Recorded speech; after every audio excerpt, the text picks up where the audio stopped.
യഥാർത്ഥ മാനദണ്ഡങ്ങളെ കണ്ടെത്തും. മാനദണ്ഡങ്ങളില്ല, മാനദണ്ഡമേ ഉള്ളൂ. വസുർഫത്തുൻ തേരട്ട എഴുതിയില്ലേ? ശരിക്കും നോക്ക്. വസുർഫത്തുൻ തേരട്ട. വലഹ അർത്ഥം വെക്ക്. വലഹ തേരട്ടക്കുണ്ട്. അൽഫും മിന രിജിലി 1000 കാലുകളുണ്ട്. 1000 അലങ്കാരികം. മാ സഅയ അഫ്ആ സഅത്ത്. എന്നാൽ മൂർഖം പാമ്പ് ഓടുന്നത് പോലെ ഒരു ഓട്ടം അത് ഇന്ന് വരെ ഓടിയിട്ടില്ല. ലൈസത്തിലഹ മൂർഖം പാമ്പിന് ഇല്ലതാനും രിജിലു കാല്. ഒരു കാല് പോലും ഇല്ല. ഒരു കാല് പോലും ഇല്ലാത്ത മൂർഖൻ പാമ്പ് ഓടി പറന്ന ഓടുക. ഒട്ടുപോക്കായിരിക്കും. ഒരു ശരം വേഗതയിൽ ആ മൂർഖൻ പാമ്പിന്റെ പറക്കല് കണ്ടിട്ടില്ലേ? ഓ ഓ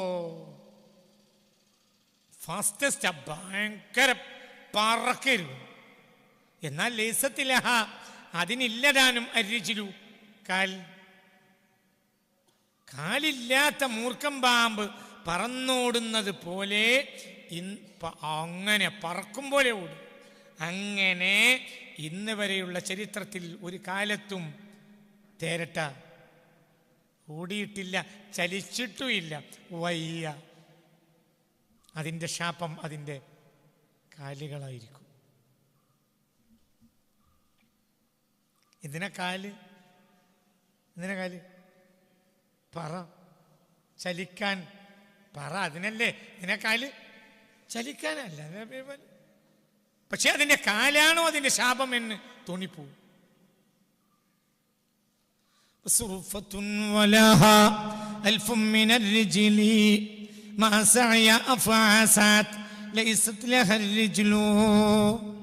ഇതിൽ നിന്ന് നാം തിരിച്ചു പോകണം. എന്തിലേക്ക്? ഒന്നും മാനദണ്ഡമല്ല. മാനദണ്ഡം ഊപ്പർവാലാഹെ ബസ്. വേറെ ഒന്നും മാനദണ്ഡമല്ല. അപ്പോൾ നീ നിന്റെ മനസ്സിനെ ട്രീറ്റ് ചെയ്യണം. പ്രശ്നം ഡോക്ടർക്കല്ല, ചികിത്സാരിക്കുമല്ല, പ്രശ്നം കമ്പനിക്കല്ല. കമ്പനിപ്പിക്കിപ്പോൾ ആള് വേണ്ട, എന്നെ പിരിച്ചുവിട്ടു. 1/2 മണിക്കൂർ 3/4 മണിക്കൂർ റൂമിൽ വന്ന് കരഞ്ഞതിന് ശേഷമാണ് അവൻ ഫോൺ ചെയ്യണേ, എന്നെ പിരിച്ചുവിട്ടു, കമ്പനിക്ക് ആള് വേണ്ട. നീ എന്തിനാണ് കമ്പനി, റസാഖല്ലാത്ത കമ്പനി പിരിച്ചുവിട്ടതിൽ നീ കരഞ്ഞതെന്തിന്? നിന്റെ മനസ്സിൽ ആരില്ല, ഉപ്പർവാലയില്ല, നിന്റെ നാവിലേ ഉള്ളൂ അല്ലാഹു അക്ബർ. ഈ അല്ലാഹു അക്ബർ കയ്യെട്ടിയതിന് ശേഷവും ഇനി ആരെയാണ് പറ്റിക്കാൻ കിട്ടുക എന്ന് നീ ആലോചിക്കും. നിന്റെ റിയൽ എസ്റ്റേറ്റ് ഒക്കെ നടക്കുന്നത് ഈ നിസ്കാര ശേഷം. അല്ലാഹു അക്ബർ കയ്യെട്ടിയിട്ടാണ് നീ ആലോചിക്കുക.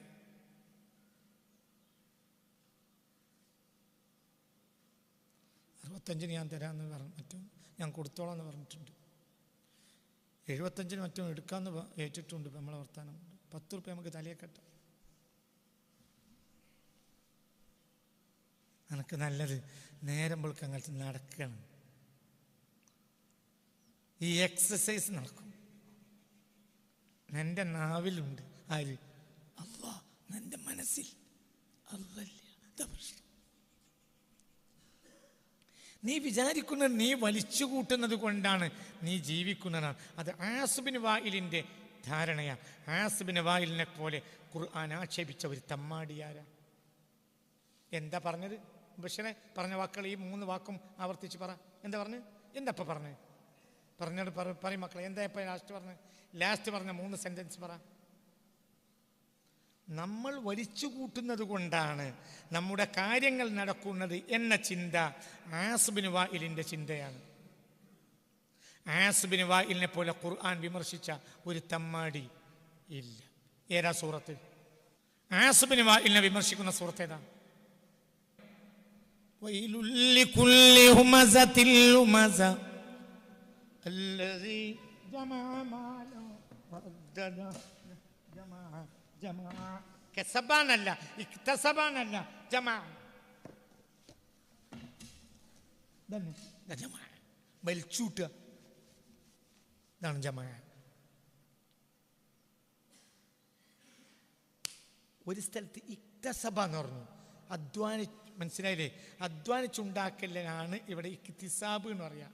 അതിൻ്റെ താദ്യത്തിലേക്ക് പോയ അധ്വാനിച്ചുണ്ടാക്കലായി. കസബ, ഇക്തസബ. കസബ പറഞ്ഞ സ്ഥലം ഉണ്ടല്ലോ, നയിച്ചുണ്ടാക്കണത്. തബ്ബത് യദാ അബീ ലഹബിൻ വതബ് മാ അഗ്നാ അൻഹു മാലുഹു വമാ കസബ വമാ കസബ. അവൻ അധ്വാനിച്ചുണ്ടാക്കിയതും അവന് ഉപകരിക്കൂല. ആർക്ക്? അബൂലഹബിന്. പറ, സ്പീഡ് പറ. ആർക്ക്? അബൂലഹബിന്. ഓത്. തബ്ബത് യദാ അബീ ലഹബിൻ വതബ് മാ അഗ്നാ അൻഹു മാലുഹു വമാ കസബ്.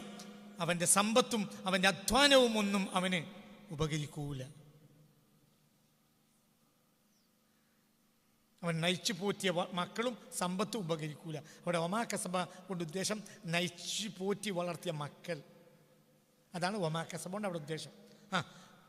മാ അഗ്നാ അൻഹു മാലുഹു വമാ കസബ, നയിച്ചു പോറ്റിയ മക്കൾ.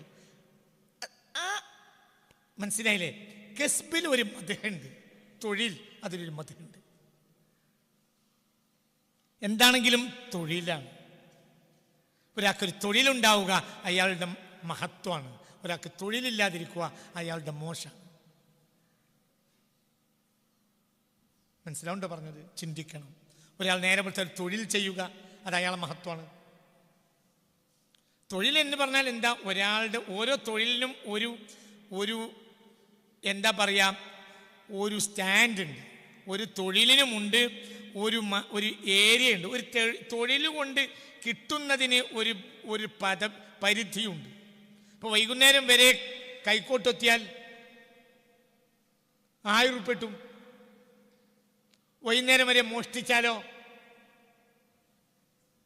രണ്ടും അധ്വാനാണ്. വൈകുന്നേരം പറ കുട്ടി, വൈകുന്നേരം വരെ പണിയെടുത്താൽ 1000 രൂപ കിട്ടും. വൈകുന്നേരം വരെ മോഷ്ടിച്ചാലോ? വൈകുന്നേരം വരെ മോഷ്ടിച്ചാലോ എത്രയെന്ന് പറയാൻ കഴിയില്ല. അതുകൊണ്ട് മോഷ്ടിക്കൽ കസ്ബല്ല, ജംആണ്. ഉറങ്ങിയിട്ട് ഒട്ടിത്തരും ഓരോരുത്തർക്കും. ഇത് മോഷണത്തിന് പിന്നെ അധ്വാനല്ലേ? എന്താ നോക്കിക്ക്, എന്ത് വിചാരിച്ച ഞങ്ങൾ ഖുർആൻ വ്യാഖ്യാനിക്കാൻ ഇറങ്ങണത്? എന്താ ഉദ്ദേശം? തല തീരെ വർക്ക് ചെയ്യാതെ. നിങ്ങൾക്ക് പറഞ്ഞത് മനസ്സിലായോ? എടോ, മോഷണം അധ്വാനാണോ? അല്ലേ? ഒരു പക്ഷേ കൈക്കോട്ടത്തിനേക്കാൾ അധ്വാനാണ് എന്ത്? മോഷണം. മതിൽ ചാടിക്കിടക്കാൻ നോക്കുമ്പോൾ എല്ലായിടത്തും മുള്ളു വെച്ചിട്ടുണ്ട്. പിന്നെ മുള്ളില്ലാത്ത ഏരിയ അന്വേഷിച്ച് നോക്കുമ്പോൾ മുള്ളിന് ഇല്ല. പിന്നെ മുള്ളിന് ശക്തി കുറഞ്ഞ ഏരിയയിലേക്ക് പോയിട്ട് ആദ്യം പിടിച്ചത് മുള്ളാണ്. അപ്പം ഇവിടെ കുത്തി കീറി. പിന്നെ മുട്ടുകാല് പൊളിഞ്ഞ്. ഇതൊന്നും അറിയുന്നില്ല. പിന്നെ ആ പുരയെ പോയി സ്വർണം വാരുമ്പോൾ ആ സ്വർണം പിടിക്കാൻ വയ്യ. കാരണം മനസ്സിലായില്ലേ? ഇരുമ്പ് കുത്തിക്കയറി. നീ 24 മണിക്കൂറിന് TT അടിക്കണം. ഇതൊക്കെയാണോ എൻ്റെ പ്രശ്നം? നിങ്ങൾ കയ്യു പോവും. ഇങ്ങനെയുള്ള പ്രശ്നങ്ങളൊന്നും എന്തിലില്ല? കൈക്കോട്ട് ഒത്തലില്ല. വൈകുന്നേരം വരെ ഒരാൾക്ക് കൈക്കോട്ട് ഒത്തി കൊടുത്തു, തെങ്ങിന് വാഴക്ക്. അപ്പൊ 1000 രൂപ എടുത്തു. അതിനേക്കാൾ അധ്വാനമുണ്ട് മോഷണത്തിന്. പക്ഷെ മോഷണം കസ്ബല്ല. എന്നാൽ അതിൻ്റെ പിന്നിലുള്ള അധ്വാനത്തിനെ ഒരിക്കലും അധ്വാനമായി പരിഗണിച്ചതുമില്ല. എന്തുകൊണ്ട്? അതിന് സ്റ്റാൻഡ് പറയാൻ കഴിയില്ല. അതുകൊണ്ട് അധ്വാനമല്ല, അതവന്റെ വ്യാമോഹം പോലെ ഇരിക്കും. അതവന്റെ അന്നത്തെ ഭാഗതയം പോലെയും ഇരിക്കും.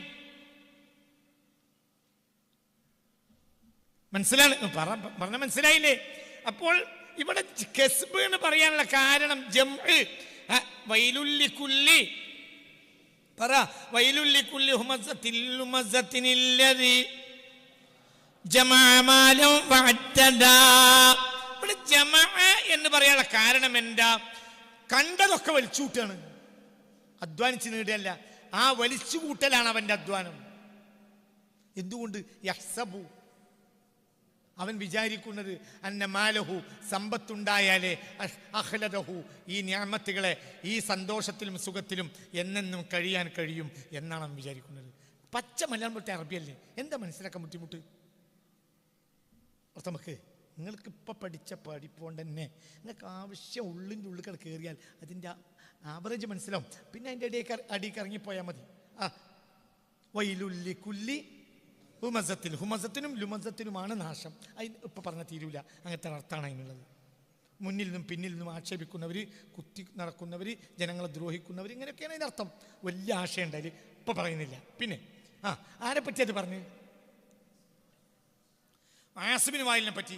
അയാൾ മക്ക അങ്ങാടിയിലുണ്ട് ഇറങ്ങിയിരുന്നിട്ട് രാവിലെ മുതൽ വൈകുന്നേരം വരെ റോട്ടിലൂടെ പോകുന്നവരെ മുഴുവൻ കളിയാക്കും. മറ്റവൻ്റെ കാലിനെ നടത്തം കണ്ടില്ലേ, അവൻ്റെ കൈയിൻ്റെ വീഴ്ചൽ കണ്ടില്ലേ? ഇവന് വേറെ പണിയൊന്നുമില്ല. ഇവന് ജമാലും ഇവനെ എങ്ങനെയോ മുതൽ വലിച്ചു കൂട്ടി വെച്ചിട്ടുണ്ട്. അപ്പൊ അറ്റോ അത് നേരത്തിന് പോയി ഒന്നും കൂടി എണ്ണി വെക്കും. ഉള്ള മുതൽ എണ്ണുന്നവനൊരു കാര്യം എണ്ണുന്നവനാണെങ്കിൽ മനസ്സിലാക്കാം ഇവൻ ബഖീലായിരിക്കും. അപ്പോൾ അറ്റത എന്നെ ഉണ്ടിൻ്റെ ഉള്ളിൽ ബുഖിൽ കയറ്റിയിട്ടുണ്ട്. എന്തിനാ എണ്ണുന്നത്? രാവിലെ എണ്ണിയത് പിന്നെ വൈകുന്നേരം എന്തിനാ എണ്ണുന്നത്? മനസ്സിലായില്ല. രാവിലെ എണ്ണിയത് എന്തിനാണ് വൈകുന്നേരം എണ്ണുന്നത്? രാവിലെ എണ്ണിച്ചല്ലേ ഇനി വൈകുന്നേരം എണ്ണെന്തിനാ?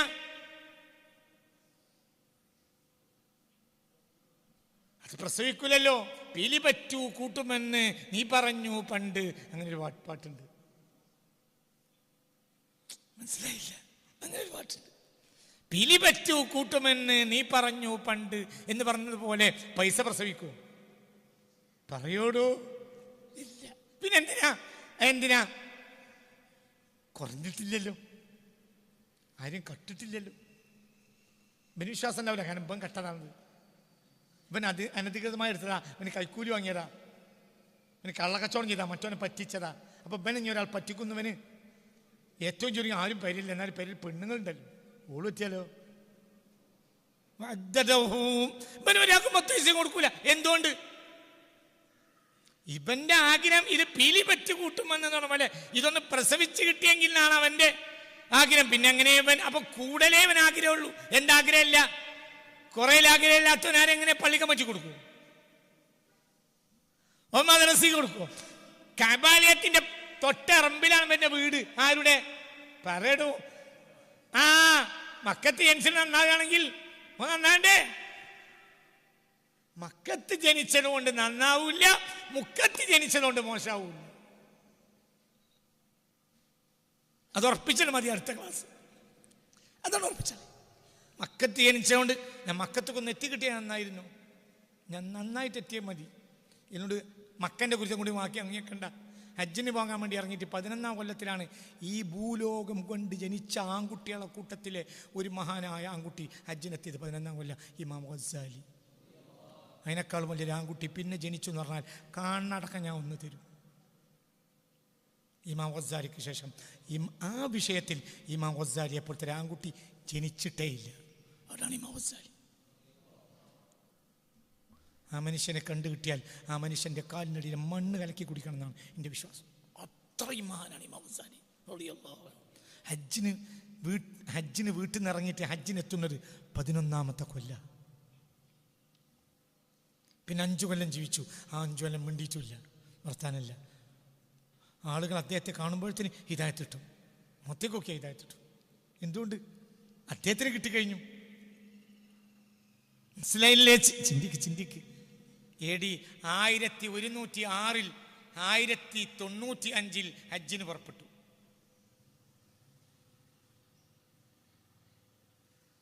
AD 1095 ഹജ്ജിന് പുറപ്പെട്ടു. AD 1106 ഹജ്ജ് ചെയ്തു. എവിടെ? എൻ്റെ ഇടക്ക് ആർക്കും അറിയില്ല. എവിടെ? തെണ്ടി നടക്കുക അള്ളാനെ കണ്ടെത്താൻ വേണ്ടി. ഞാൻ ആള് മോശമാണ് എന്ന് മനസ്സിലാക്കി. ആകെ 55 വയസ്സേ ജീവിച്ചിട്ടുള്ളൂ. അതിൽ 10-11 കൊല്ലവും തെണ്ടി നടന്നാണ്. എന്തുകൊണ്ട്? ജനങ്ങൾ അത്രയും വലിയ ബഹുമാനിക്കുന്നൊരു പദവിയിലാണ്. മഹത്വത്തിൻ്റെ പദവിയിലിരുന്ന് എനിക്ക് അള്ളാഹിനെ കണ്ടെത്താൻ കഴിയില്ല എന്ന് മനസ്സിലാക്കി. കാരണം ജനങ്ങളെ മുന്നിൽ ഏറ്റവും വലിയ മഹാൻ ഞാനാണ്. അപ്പം ലോകരെ ഏറ്റവും പരിചയപ്പെട്ട മഹാനും ഞാനാണ്. ഞാൻ എന്നും പരിചയപ്പെടുന്ന മഹാനും ഞാൻ തന്നെയാണ്. അപ്പോൾ യഥാർത്ഥ മഹാനെ കണ്ടെത്താൻ കഴിയില്ല. അപ്പോൾ അങ്ങനെ പോയി ഏതോ പള്ളിൻ്റെ സൈഡിൽ വന്ന് പാർത്താൽ മുക്രിമാർ എന്ത് ചെയ്യും? ഭാണ്ഡക്കെട്ട് ചവിട്ടി പുറത്താക്കും. പള്ളി വൈകുന്നേരം അടക്കണമല്ലോ, ചീത്ത പറയും. അതിനിടയിൽ ഇരുന്ന് കിതാബ് എഴുതും. ആ കിതാബുകളാണ് ഇന്ന് ലോകത്തെ സ്വർണ്ണലിപികൾ കൊണ്ട് രേഖപ്പെടുത്തേണ്ട കിതാബുകൾ. ആ കിതാബുകൾ പലതും മുക്രിമാർ തട്ടിയെറിഞ്ഞതാണ്. ഇവനെന്താ രാവിലെ തന്നെ ഇവിടെ വന്ന് കുത്തിക്കുറിക്കുന്നു? മനസ്സിലായോ? ഇത് ഇമാം ഗസാലിയാണെന്ന് മുക്രിക്ക് അറിയില്ല, ആർക്കും അറിയില്ല. ഒരു ദർസിൽ കയറി ചെന്നപ്പോൾ ആ ദർസിലെ ഷെയ്ഖ് വലിയ ആലിമായ ആൾ പറയുന്നുണ്ട്, ഒരു ആയത്തിൻ്റെ വ്യാഖ്യാനം ഒരു കുട്ടി ചോദിച്ചു. അപ്പോൾ ഉസ്താദ് പറഞ്ഞു, സമിഅതു അനി ഷെയ്ഖിൽ ഇമാമിൽ ഗസാലി തഹത ഹാദിഹിൽ ആയ, ഈ ആയത്തിന്റെ വ്യാഖ്യാനത്തിൽ ഇമാം ഗസാലി ഇങ്ങനെ പറഞ്ഞിട്ടുണ്ടെന്ന് എനിക്ക് വിവരം കിട്ടിയിട്ടുണ്ട്. അപ്പോൾ ആ ദർസിൽ ആരിയ്ക്കുന്നുണ്ട്? ഗസാലി ഇമാമിരിക്കും. മെല്ലെ ഉള്ളങ്കരി കൂടെ പാഞ്ഞു. ഇവിടെയും മനസ്സിലിരിക്കാൻ സമ്മതിക്കില്ലല്ലോ. എങ്ങനെയുണ്ട്? നമ്മളൊക്കെ ആണെങ്കിൽ ഞാൻ തന്നെ ഒരു തോർത്തുമുണ്ടിന്റെ പൈസ അങ്ങാടിക്ക് കൊടുത്തേക്കും. നിങ്ങൾക്ക് എന്നെ ബഹുമാനിക്കാൻ തോർത്തുമുണ്ട് കിട്ടിയില്ലെങ്കിൽ തോർത്തുമുണ്ടും കൊണ്ടുതന്നെ ഞാൻ എൻ്റെ തോൾ കൂടി ഇട്ടാൽ നമ്മൾ പൊന്നാടാണ് ഈ സ്വീകരിച്ചു. എങ്ങനെയുണ്ട്? ഇപ്പോഴും നിങ്ങൾ ചിന്തിക്കുക, അള്ളാനെ അന്വേഷിക്കാതെ അള്ളാനെ കിട്ടൂല. അള്ളാനെ ഇവിടെ കയറിയാൽ കഴിഞ്ഞ് മതി, ഇനിയൊന്നും വേണ്ട, അത് മതി.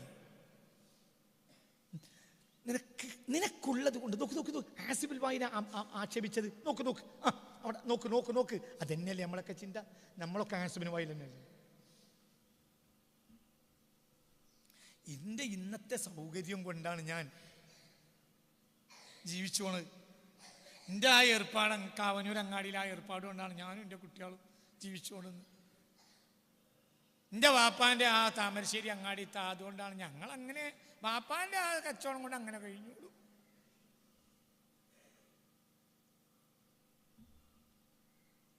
മനസ്സിലായോ? റാബിയ ഉപ്പാൻ്റെ 4ാമത്തെ കുട്ടിയായതുകൊണ്ട് 4ാമത്തോളെന്ന് വിളിച്ചു. അതാണ് റാബിയ എന്ന് പേര് കിട്ടാൻ കാരണം. റാബിയത്തുൽ അദവിയ. ബാപ്പ രോഗിയായിരുന്നു. മരിക്കാൻ ഒരുങ്ങിയപ്പോൾ അവർക്ക് ഷത്തുൽ അറബിൽ ഒരു തോണി ഉണ്ടായിരുന്നു. ആ തോണി വാടക കൊടുത്ത് ഇങ്ങനെ കഴിഞ്ഞോടും. മര്യാദയ്ക്ക് വാടക തരൂല. ബാപ്പ എന്നും പോയിട്ട് അതിൻ്റെ വാടക പിരിച്ചു പോരും. പിന്നീട് വാടക മര്യാദയ്ക്ക് കിട്ടാതെയായി. കുട്ടികളെ പറഞ്ഞേക്കും. റാബിയ ചെറിയ കുട്ടിയാണ്. മൂളിപ്പാട്ടും പാടി റാബിയ എന്ത് ചെയ്യുമെന്നറിയോ? വഞ്ചിക്കാരെടുത്ത് പോകും. വഞ്ചിക്കാർ പൈസ കൊടുക്കില്ല, ഒന്നും കിട്ടില്ല. ബാപ്പ വരാനുമില്ല. അപ്പോൾ രോഗിയായി കിടക്കുക. അപ്പോൾ ദാരിദ്ര്യം. അപ്പോൾ മരിക്കാൻ ഒരുങ്ങിയപ്പോൾ അടുത്തപ്പോൾ ഈ വാപ്പ ചോദിച്ചു, ഭാര്യയും 4 കുട്ടികളെയും കൂട്ടിയിട്ട്, ഞാൻ മരിച്ചാൽ നിങ്ങൾ എങ്ങനെ ജീവിക്കും? ഇവിടെ ഒന്നും ഇല്ലല്ലോ. നിങ്ങളെങ്ങാനും അള്ളാഹു ഇഷ്ടപ്പെടാത്ത കാര്യം ചെയ്ത് ജീവിക്കുമോ? ഏതായാലും വഞ്ചിക്കാരൊന്നും തരണമില്ല. പിന്നെ നിങ്ങൾ അള്ളാഹു ഇഷ്ടപ്പെടാത്ത വല്ല കാര്യം ചെയ്ത് 4 പെൺകുട്ടികളുമാണ്, നിങ്ങൾ എങ്ങനെ ജീവിക്കുക? അപ്പോൾ ഉമ്മ ഫഅശാറത്ത് ഇല റാബിയ, 4ാമത്തെ പെൺകുട്ടിയായ ചെറിയ റാബിയയിലേക്ക് ചൂണ്ടി. റാബിയ പറയട്ടെ, എങ്ങനെ നമ്മൾ ജീവിക്കാൻ? ഹറാമ് ചെയ്ത് ജീവിക്കോ? ഇല്ലേ? അപ്പോൾ റാബിയ പറഞ്ഞു, അസ്സബ്റു അലൽ ഫഖ്രി ഖൈറു മിനസ്സബ്രി അലൻ നാരി ഫിൽ ആഖിറ. ആഖിറത്തിൽ നരകത്തിൽ ക്ഷമിക്കുന്നതിനേക്കാൾ നല്ലത് ദുനിയാവിൽ ദാരിദ്ര്യത്തിന്റെ മേൽ ക്ഷമിക്കുകയല്ലേ ഉപ്പ? ആര് പറഞ്ഞു? അത് കേട്ട അയാൾ കെലിമ ചൊല്ലി കണ്ണടച്ചു. പിന്നെ ദാരിദ്ര്യം കാരണം ബസ്രയിൽ നിന്ന് അവർ നാട് വിട്ടു. അങ്ങനെ പോയി. കാഫിലക്കാരോടുകൂടെ പോകുന്ന ഒരു രാത്രിയിൽ കാഫിലക്കാർക്ക് വെളുപ്പം കാലത്ത് പിന്നെയും യാത്ര തുടങ്ങിയപ്പോൾ എല്ലാവരും എണീപ്പിച്ചു. കൊണ്ടുപോകുന്നതിനിടയിൽ ഒരു കുട്ടി എണീറ്റെടുത്ത് വീണ്ടും കടന്നത് ഉമ്മ കണ്ടില്ല. അങ്ങനെ ഉമ്മയിൽ നിന്ന് ഒറ്റപ്പെട്ടു. അടുത്ത കാഫിലക്കാർ വന്നിട്ട് ഈ കുഞ്ഞുമോളെ പിന്നീട് കൂഫയിലെ ചന്തയിൽ വിറ്റു. അങ്ങനെ അടിമപ്പെണ്ണായി. 9ാം വയസ്സിൽ ലോക കണ്ട സൂഫിയത്തായ റാബിയ അങ്ങനെ ഒരു ധനാഢ്യനായ മുസ്ലിം ഈ കുട്ടിയെ വാങ്ങിക്കൊണ്ടുപോയി. നടുവൊട്ടിയ പണിയെടുക്കും, നേരം വെളുത്താലും വൈകുന്നേരമായാലും പണിയെടുക്കണം. നട്ടപ്പാതിരിയാകാതെ ജോലി അവസാനിപ്പിക്കൂല. ചെറിയ കുട്ടിയാണെങ്കിൽ നടുവൊടിഞ്ഞ് പണിയെടുപ്പിക്കും.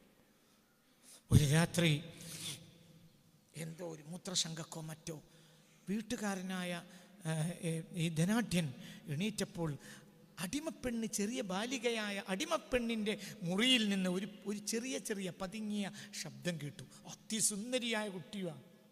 അപ്പോൾ അക്കാലത്ത് 9 വയസ്സൊക്കെ പറഞ്ഞാൽ അറബി പെണ്ണുങ്ങളല്ലേ, സ്വാഭാവികമായും മനസ്സിലായില്ലേ, അറബി ഇസ്രായേലി പെണ്ണുങ്ങൾക്കൊക്കെ സ്വാഭാവികമായും ഷാമി മനസ്സിലായില്ലേ, ബസ്രക്കാരിയാണ്. അപ്പോൾ അവർക്കൊക്കെ ഒരു മുറ്റുണ്ടാവും. അപ്പോൾ ഇയാൾക്കൊരു ഡൗട്ടായി, ആരോ അടിമപ്പെണ്ണിൻ്റെ മുറിയിൽ കയറിയോ രാത്രി തോന്നിയാസത്തിന് വേണ്ടി. അപ്പോൾ ഒരു വഴിയുമില്ല.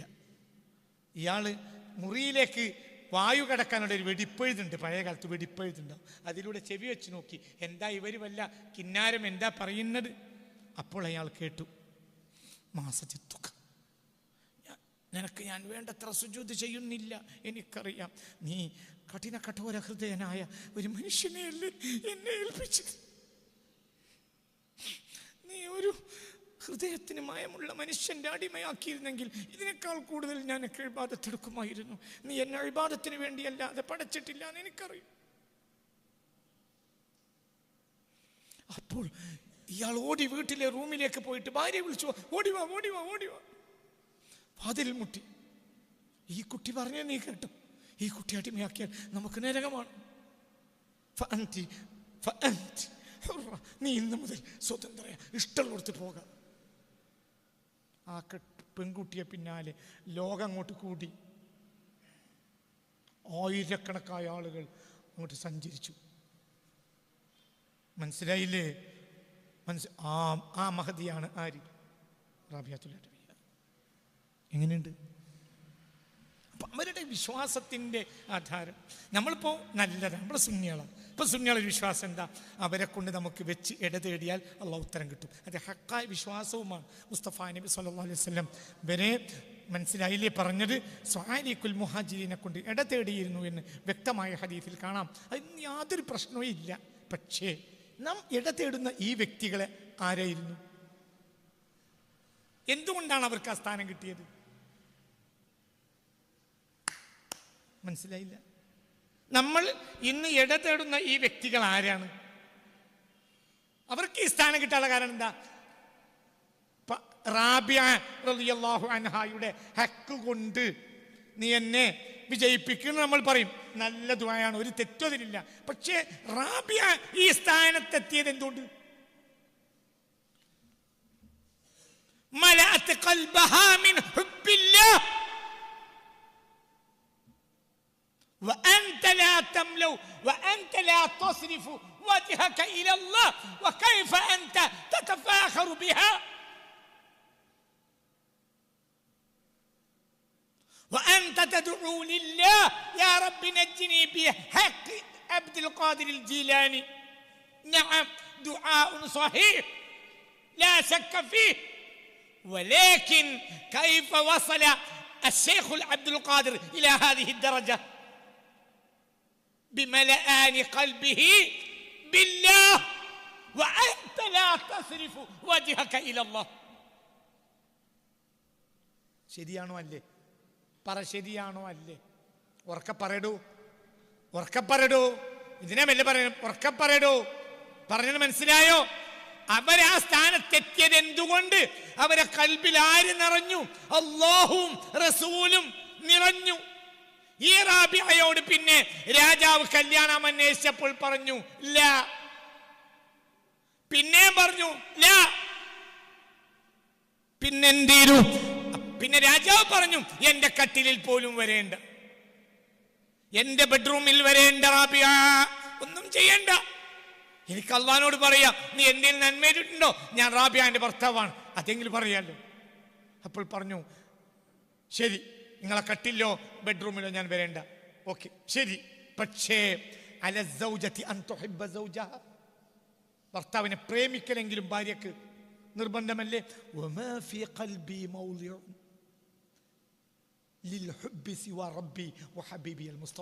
അള്ളാഹുവിനെയും റസൂലിനെയും അല്ലാത്ത മൂന്നാമത്തെ ഒരാളെ സ്നേഹിക്കാൻ എൻ്റെ കൽബിൽ സ്ഥലമില്ല. പിന്നെ എങ്ങനെ? നിങ്ങൾ എൻ്റെ കൂടെ ഇല്ലേ മക്കളെ? എന്തുകൊണ്ടാണ് അവർ നേടിയത്?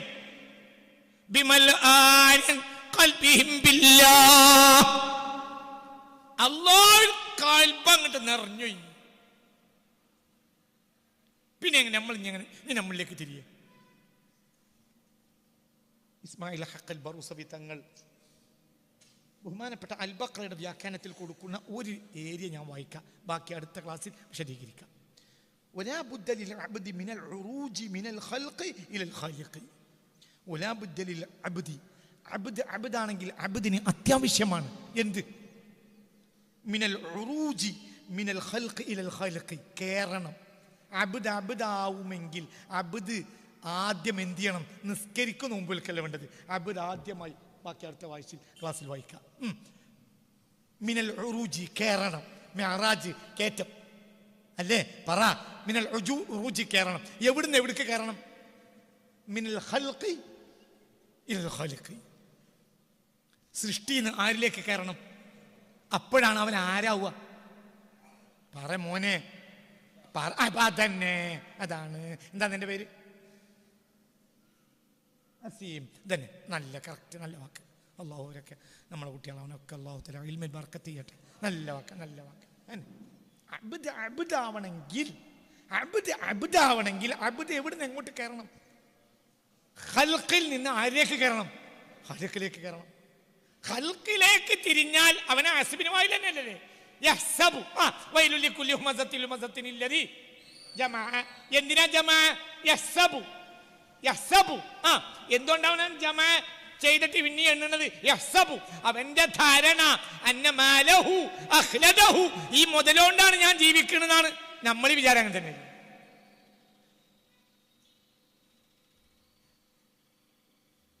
നമ്മളെ വിചാരം എന്താ? ഖുത്ബ ഓതുന്ന ഖത്തീബിന് വിചാരം എന്താ? അല്ലാതെ കാര്യം പറയണ്ട. ഇവിടെ നാം പിരിച്ചിട്ട് അഞ്ഞ് എടുക്കാൻ പോവുക.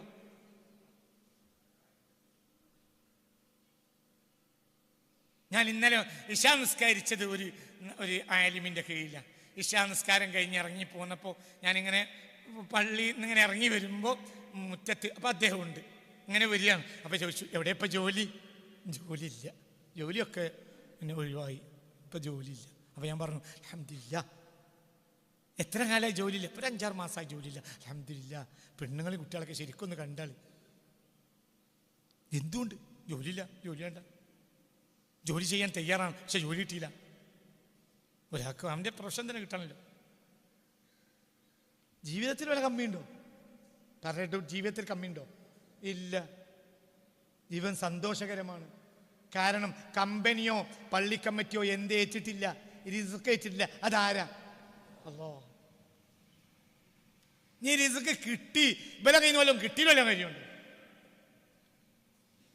സുർഫത്തുൻ വലഹാ അൽഫും മിനർ റിജ്ലി മാ സഅയ അഫാസത് ലൈസത് ലഹർ റിജ്ലു. 1000 കാല് കിട്ടിയാലോ ആർക്ക്? പറടാ, തേരട്ടക്ക് 1000 കാല് കിട്ടിയില്ലേ? എന്നിട്ട് എന്റെ കാര്യം? നിങ്ങൾ ഈ ക്ലാസ് അവസാനിക്കുമ്പോൾ തേരട്ടയെ കണ്ടാൽ അതിനെ എവിടുന്ന് പിടിച്ചിട്ട് നേരെ അവിടെ കൊണ്ടിട്ട് നോക്കി ഒരു ചെറിയ ഒരു പെയിന്റ് കൊണ്ടൊരു അടയാളം വെച്ചാളാ. ഇന്ന് വൈകുന്നേരം നോക്കിയാൽ മൂപ്പർ ഇവിടെ എത്തിയിട്ടുണ്ടാവില്ല. മണിക്കൂർ എത്ര? അതേ സമയത്ത് പ്രകാശം 1 സെക്കൻഡിൽ 3 ലക്ഷം കിലോമീറ്റർ അഞ്ചിരിക്കും. അങ്ങനെ കാലുമില്ല കയ്യുമില്ല. ആണോ? അല്ലേ?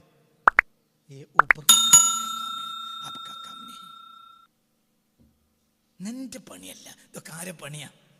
അല്ലാഹുവിന്റെ